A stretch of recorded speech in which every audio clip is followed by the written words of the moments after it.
Welcome, everyone, to this edition of the Doorstep podcast. I'm your co-host, Senior Fellow at the Carnegie Council, Nick Gvosdev. And I'm Tatiana Serafin, also Senior Fellow here at Carnegie. Today, celebrating Women's History Month, as we will the rest of this month. But we're starting out with a super great guest. I am so excited. And I'm going to read the first line from her author's note in her book, because I love the way that she describes herself. And then I'll give you her name. I am an entrepreneur, author, speaker, mother, feminist, and immigrant. And I'm married to the president of Iceland.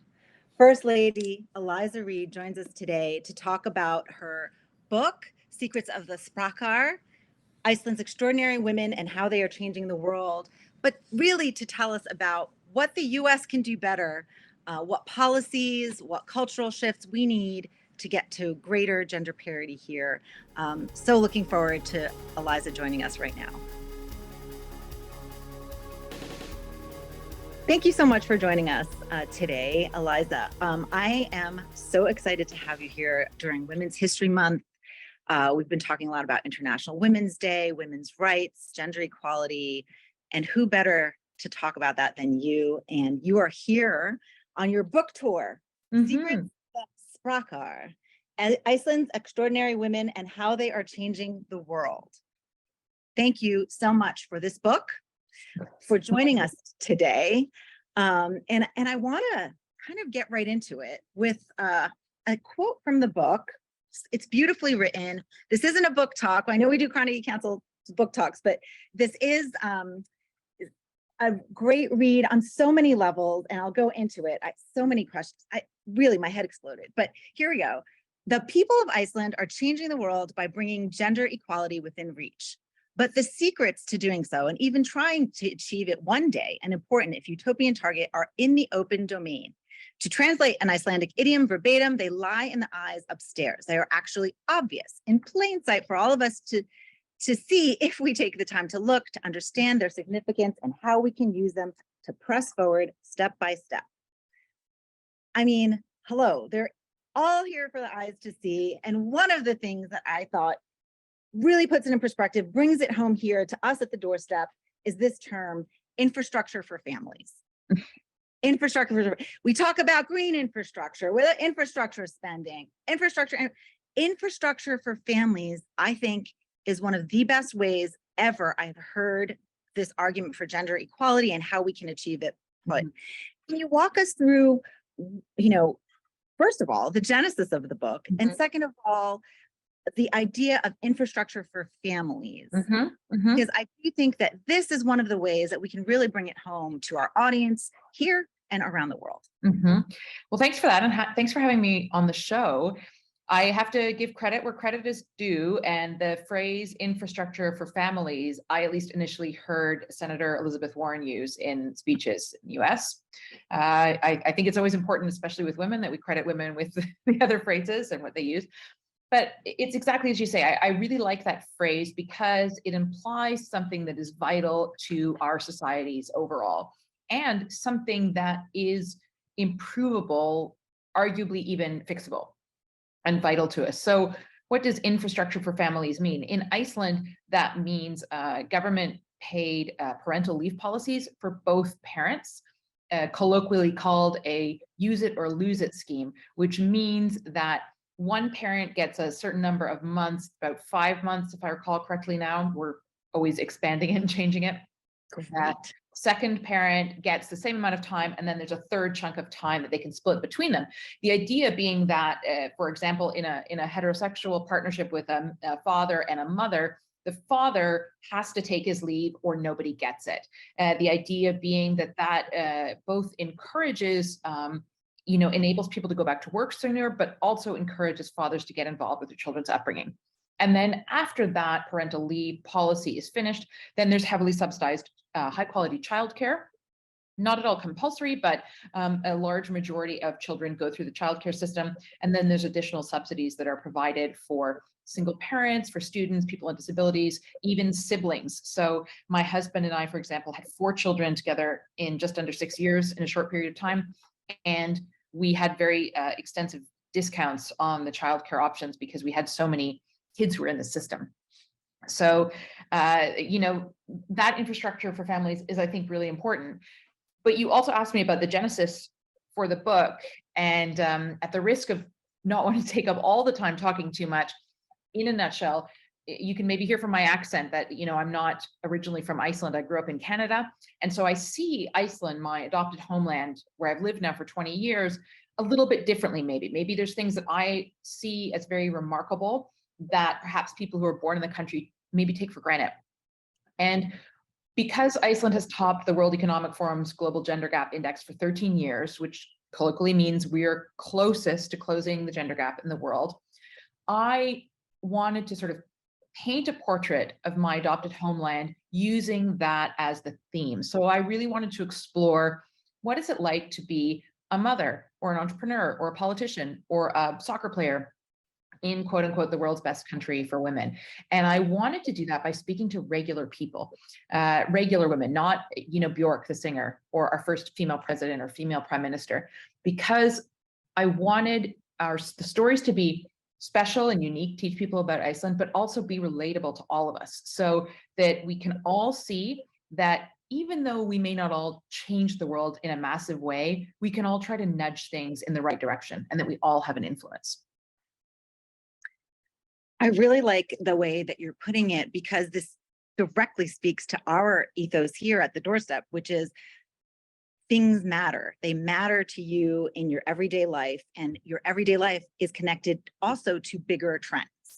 And so this idea and focus of UN Women, of the World Economic Forum on gender parity, gender equality, has been discussed on a kind of macro level, right? And you mentioned these macro indicators. What are we looking at? And we talk a lot about it in the US on, how much is a woman paid, much less than a man in general. And there are opportunities looking at this as an infrastructure for families. So talking about, I like your idea of, and your example that we can maybe follow from the US looking at Iceland, because I think benchmarking, right? You're a business person. Benchmarking is such an important part of change, of changing, right? And making those changes. But I think, and what I also got from the book is that it's these policies on the one hand, but it's also cultural. So there's something very specific about a culture of equity and equality. And I'd like to talk about that, because I wonder, are there things we can nudge in those areas as well as policy areas? I absolutely think that that's important. And especially when we're talking about big issues like equality, because sometimes I feel it's a bit like the climate crisis. We all think, what can I do? But it's too big. If I recycle something, that's not really going to make a difference. And if I'm working towards a more equal world, okay, I can call my representative if I want better childcare options, but there's so many levels to reach that stage. And so really what I hope is the stories of the women that I spoke to in the book inspires people on an individual level. And I try to give some examples. Not only do I try to talk about these sort of top-down policies and approaches that we have, I also try to talk about like grassroots movements that have led to changes in law. For example, the movements from the queer associations in Iceland, and movements that are really working to enshrine the rights of trans individuals, specifically more in law. But if we look to an even more individual level and what we can do as people, I try to talk a lot about, using our voices and following our own dreams. And one specific example I would give here is this idea of what I call putting our gender equality glasses on all the time, or our diversity and equitability glasses. How much, if you think about all the books that you read in the last month, what was the diversity or the breakdown of the authors of what you read, or the topics? What about in the movies that you go to see? I was just driving on my road trip here in a number of southern states, and I remember looking at, there's sections of the highways that different people can donate to contribute to. I don't remember seeing any names that were women, or any schools that were named after women. I don't know that I saw any statues of women in places. And, I wasn't looking absolutely everywhere, but I sort of absorbed that. And I think that these are kind of subtle messages that we get over and over and over again that somehow say, men's contributions to this community are more important than those of women. And that's not to say that the men's contributions aren't important, but it's all to say that we need to be seeing in our lives those voices and images of women and diversity in general more, I think. So that would be one small thing for us as individuals to just, think about in our daily lives, what we're reading and consuming and what we're talking about. I like your focus on diversity, and I want to kind of address that because you are an immigrant and you call yourself an immigrant throughout this book to Iceland, and you talk and you address, immigrants in Iceland from Colombia and Jamaica. You have many examples. Can you talk more about the immigrant experience in Iceland, maybe how that's different? We're facing a big migration crisis here in the US, and are there learnings from that experience we can also parlay? Well, this was something that was really important for me to discuss in the context of Iceland, because I think there is an impression that Iceland is a very homogeneous society, and that perhaps when we're talking about gender equality, that makes it somehow easier. In fact, Iceland is a much more diverse society than people think. About 16% of our population holds foreign passports. So that doesn't count people like me who've acquired Icelandic citizenship and were born and raised abroad. And the comparative figure in the US is 10%. So if that, there's quite a big percentage. Now, a large majority of the percentage are from European countries. They're not people of color. And I think that there is still some more, in some ways, inherent prejudice that we need to be working through within Iceland. And for that reason, it was important for me to discuss these issues in the context of gender equality in the book. There's obviously no cookie cutter immigrant or cookie cutter immigrant experience. And I talk about my own experience. It's been largely positive, but I also acknowledge that I kind of fall into the most privileged category of immigrant. I'm a white, cis, heterosexual, educated woman from an English-speaking, high-income country, and I moved because of an Icelandic partner. And yet I have still experienced, several little microaggressions or occasions when I've been othered, quote unquote. And for me, it was important for the Icelandic audience to read about different people's experiences and also for people abroad. I think the diversity that we're seeing in Iceland is really adding to the dialogue. There's a woman I speak to, an entrepreneur originally from Palestine, who has just really contributed by her new company in Iceland. But then there's other issues, and I use immigration as an example of the intersectionality between gender and other issues to underline the point that when we move towards greater gender equality, that isn't, first of all, it's not lifting up one group of women at the expense of men or another group. It's lifting up the playing field and benefiting society for everybody, but that we can't leave any groups behind. We can't leave behind women of foreign origin, queer women, women of color, women with disabilities, and there are unique and different challenges that these groups also face. So that was something that was very important for me to explore in the book in different dimensions. And as you mentioned, I speak, for example, to a lawyer who is originally from Jamaica, who talks about her experience as an immigrant of color. I also speak to another woman who is from Mexico, who lives in a very small, isolated community, and the challenges that come about from living somewhere very, very small and remote, and yet also quite diverse. As you mentioned, that community, 20% of the people are foreign born. So I hopefully am able to explore a little bit of the nuance there, but the overall message is not to leave anyone behind.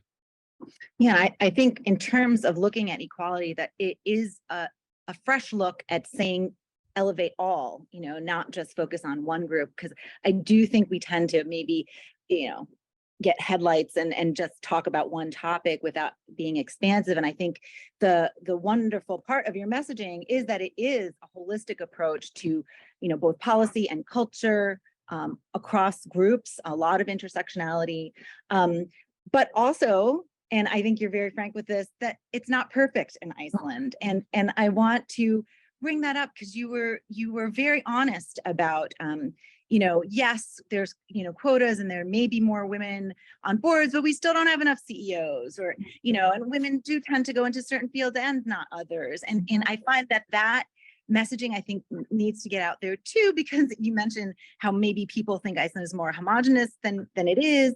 I think people also think it's more of a utopia than Right. maybe it is. So, to bring that perspective, I think is important. Okay. And Mhm. would you like to kind of share what you have in the book here? Yeah, thank you. I think you're right. You've mentioned a couple of those examples that I talk about. One in the corporate world, what we've already discussed, this idea of not leaving groups behind. I'd mention a couple of other areas. I think one that I hopefully also mentioned fairly extensively in the book, and that is gender-based violence, which exists in Iceland as it does everywhere.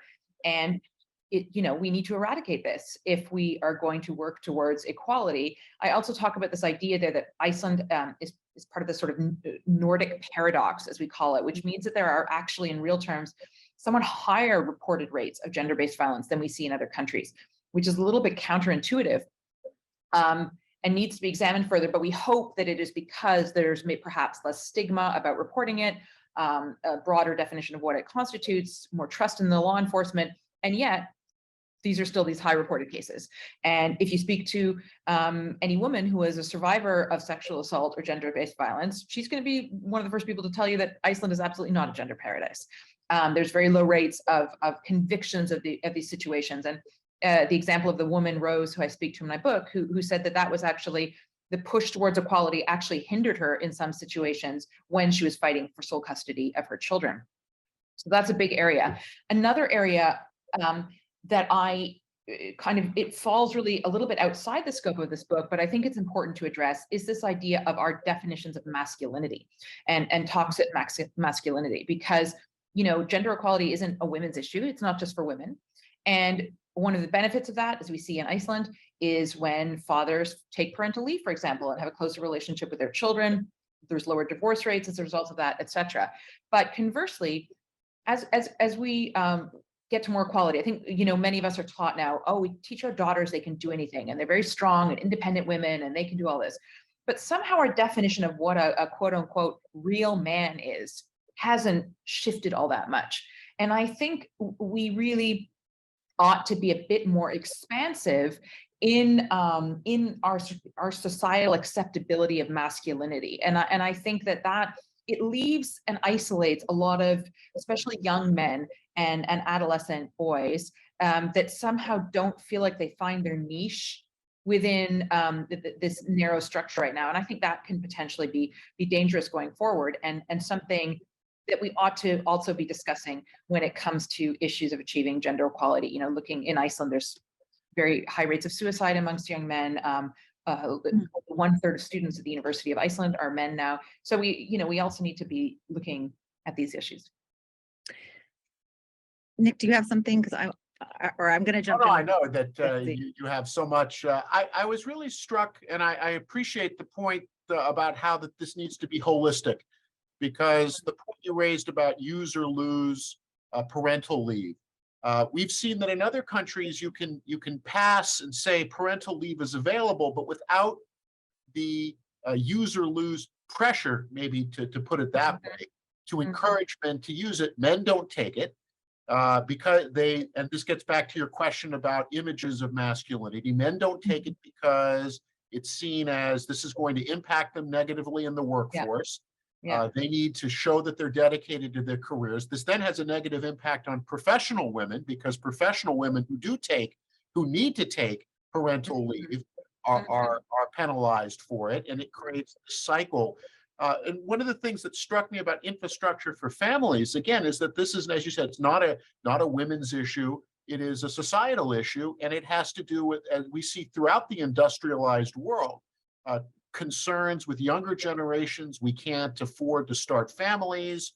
We don't have stability for family formation. Of course, isn't just about personal satisfaction, but it has impacts for a country's ability to generate a population, a workforce, and so on. Yeah. So I think that there's, as you said, one of the things I think appreciating about how you are framing all of this, and why it's important for Doorstep listeners to take this into account, exactly, is that this isn't just about a narrow set of issues.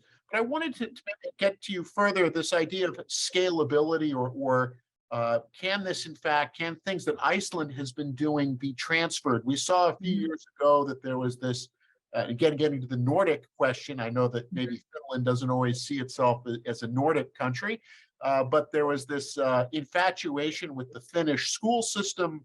Yeah. You saw in the United States, let's import aspects of Finnish educational policy, but without that holistic understanding that you need a whole variety of support through this work. Do you find in your conversations that policymakers in other countries have a sense of the wide variety of measures? It's not just passing a parental leave policy or changing something there. Yeah. And reception have you been getting? I think generally a very positive reception. And I think you're right. I almost try not to emphasize the policy areas so much, even though it is important. A little bit is that because I feel, especially in my role as a first lady, I don't feel that it's my place to come to another country and say, you have to introduce this law like our law. I can talk about the positive effects those policies have had in my country. And my function really with the book as well is really just to inspire people and to know that we can all have an impact on an individual level. But your earlier example, when you spoke about, say, fathers, not necessarily taking their leave because they didn't have to, I think we know, or you can instinctively see maybe that father, that individual, if they take their leave, the benefits that brings in terms of the domestic balance at home, in terms of relationship with children. But if you are the employer, for example, if you're not the one who's taking the leave, don't we want to have employees who are happier in their home life? I think employers are looking for that more, that holistic approach to give employers a reason to stay with them longer. And there's that reason, as you're talking this holistic idea that, if you consider, am I as an employer somehow inadvertently pressuring a man to think, you can't do as good of a job if you take parental leave? And, we all know we're all connected all the time anyway, so many people, especially in very quote unquote white collar jobs, they're online. It's not like you can't reach them when they're on leave.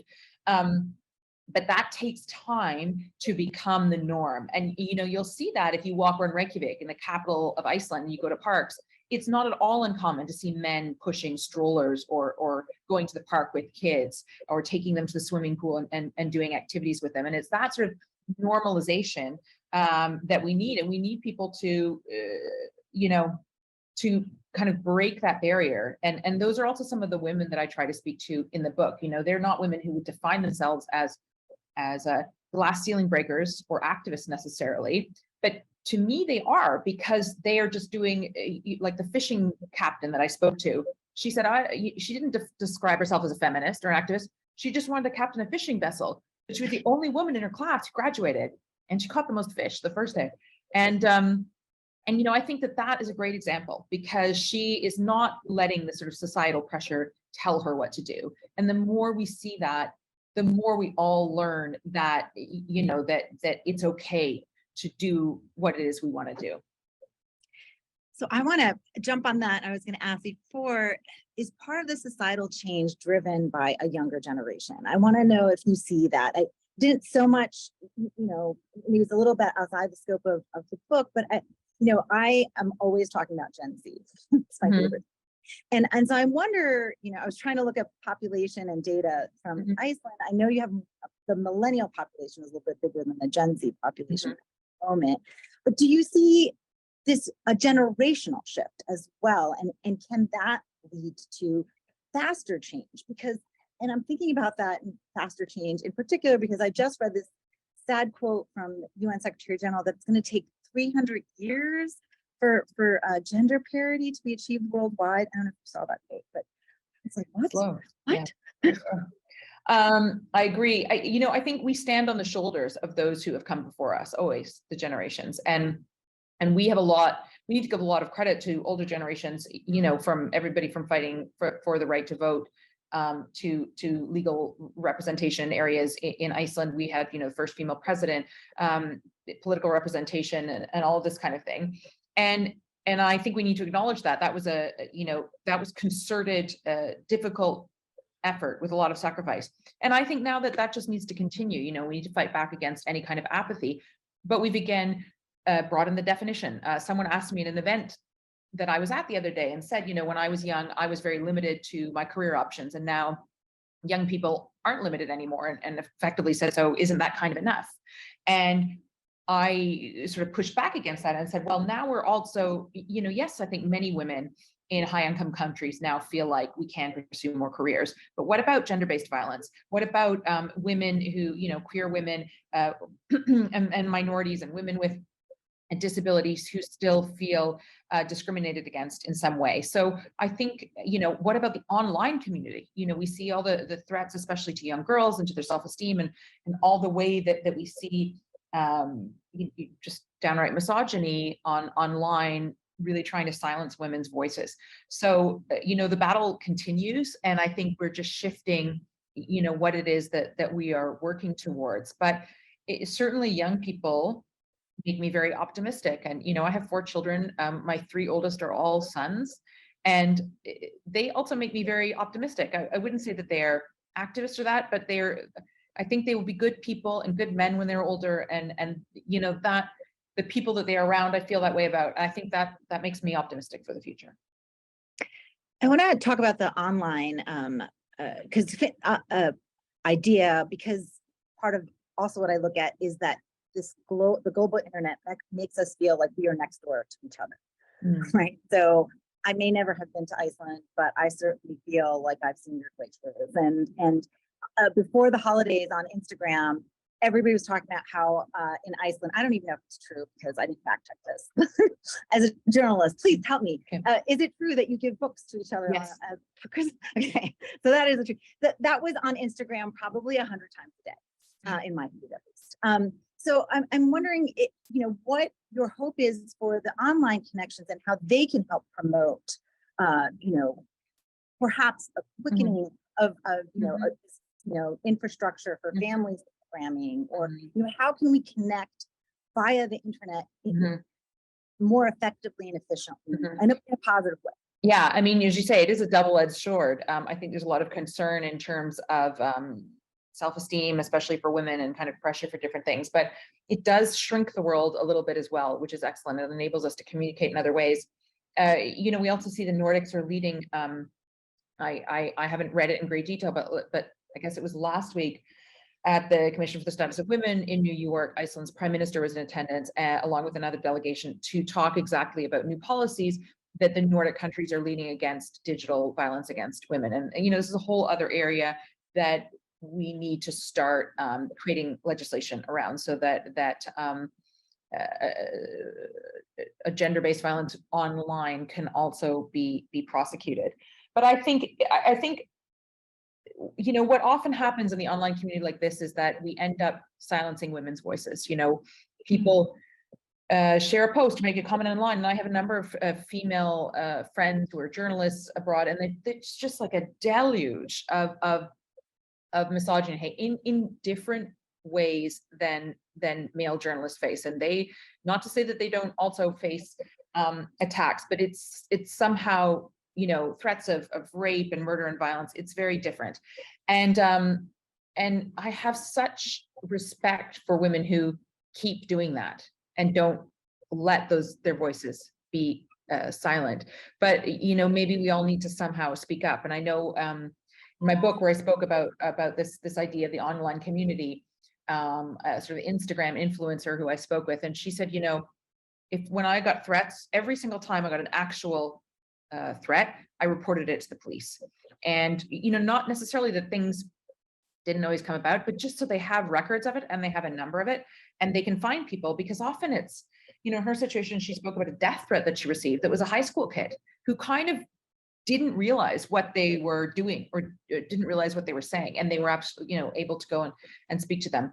I hope that we can use it to communicate more and to relate more, but we have to be really vigilant in terms of the dialogue, and just remember that there are people and human beings at the other end of those discussions.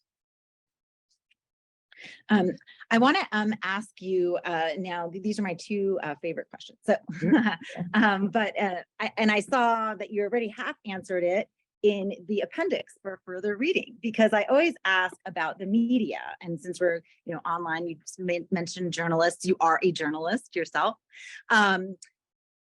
Where do you go to find good information, good storytelling, who would you recommend to our audience to read? You do have here about Iceland, and I can post all of these in our feed. I'll read these ones. I've forgotten them all. Oh, here, I'll tell you. You were RUV English. Did I pronounce that correctly? Iceland Review, Reykjavik Grapevine, Iceland Monitor, local writer, Alda. Oh yeah, Alda Sigmundsdóttir, yeah. Yes.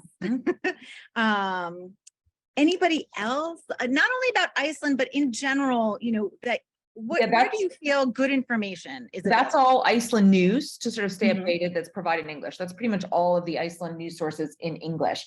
I tend to follow, for news, the world respect, the BBC and the New York Times. And I read a lot of Canada's Globe and Mail to follow news from my home country. I always intend to read more of the long form articles. I don't know if you can relate to this idea of having a whole lot of to read articles that we never quite get through. But I try to stay as up to date as I can on current affairs. I'm not really active enough on Twitter to follow up all the latest stories. But those are the sort of main media outlets that I listen to. And then, sometimes on social media, the algorithm gives you various other stories and studies. And I try to follow up those. I like reading a lot of nonfiction, and I enjoy books that talk about important nonfiction issues, like Isabel Wilkerson's Caste, for example, which is an excellent book, I thought. Caroline Criado Perez's book, Invisible Women. Just, books that make you think about different topics. Speaking of books, what's on your bedside table? Well, I'm in a hotel room, nothing. I'll tell you the book that's in my backpack.